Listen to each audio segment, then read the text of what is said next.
నమస్కారం, నేను అంజీ. ఈరోజు మనం గోవాలో ఉన్నాం. భారతదేశంలోనే అత్యంత ప్రసిద్ధ పర్యాటక ప్రదేశం. జెట్ స్కీల్ చూడండి, అది చాలా సరదాగా ఉంది. అవును, కానీ నేను బనానా బోట్ ప్రయత్నించాలనుకుంటున్నాను. 17వ శతాబ్దంలో పోర్చుగీసు వారిచే నిర్మించబడిన ఈ కోట అత్యంత కీలకమైన రక్షణ మరియు మంచినీటి వనరుగా ఉపయోగపడింది.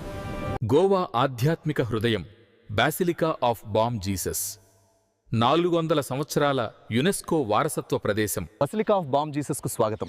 ఇది 400 సంవత్సరాల పురాతన యునెస్కో ప్రపంచ వారసత్వ ప్రదేశం. దాని శాంతియుత వాతావరణం మరియు అద్భుతమైన నిర్మాణానికి ప్రసిద్ధి చెందింది. గోవా తప్పక సందర్శించవలసిన ప్రదేశం.